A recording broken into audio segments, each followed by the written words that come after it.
In this edition of reShape 333, I want to remind you of something that you probably already know, but also something that you probably aren't doing as well as you should. I promise you, this will help if you get this right.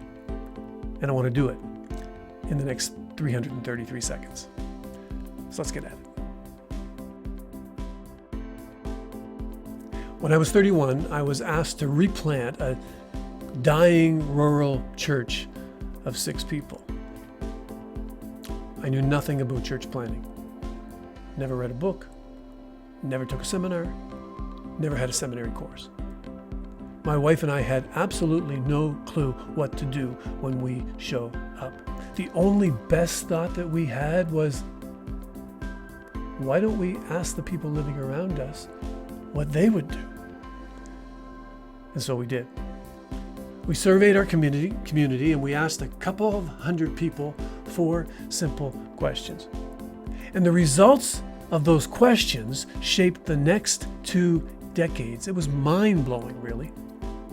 Our neighbors simply said one thing to us: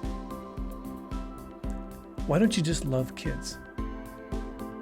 Excuse me? Well, there's nothing here for kids. There's no programs here for kids. There's very few resources here for families. Just love kids. That's the need. We might go to a place like that. We'd come to a place like that. We're looking for a place like that. So for the next 2 decades, that's what we did. We just started loving children. And listen, everybody knows the leadership principle that culture trumps vision. Or you can put it another way, that culture eats vision for breakfast. And the point of that statement is this: you can have laser sharp vision, you can have well-crafted values, you can have captivating branding, you can have mesmerizing social media, but if the culture of your church is off center, your vision will fail. When we planted the Little Appahock Church, we didn't clarify vision and values for over 5 years. All we knew was what our neighbors told us. All we knew that we should do was to just love kids. So for the first 5, that's all we did. Our vision, 1 word: children. Our values and our mission: create a place where kids just want to be. So that's what we did. Sunday was chaotic, but it was all about kids. Monday came quickly, and we were in the local school with kids.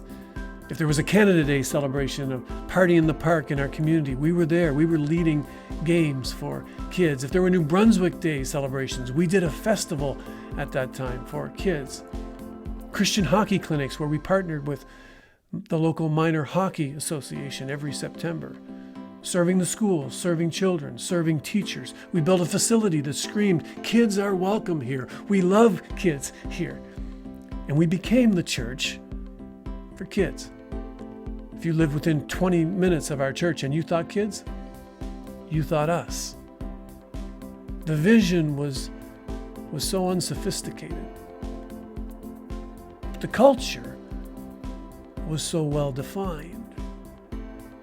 Culture trumps vision every time.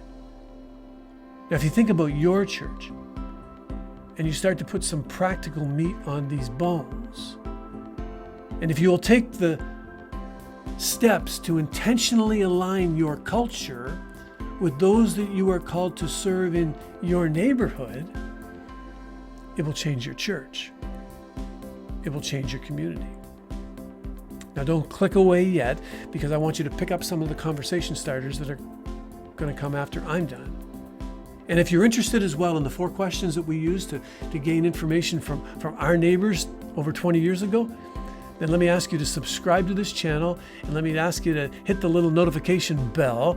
And in 2 weeks, I will give you, in the next 333, those 4 questions that we used over 20 years ago. Now have some fun with these questions. They're coming right up.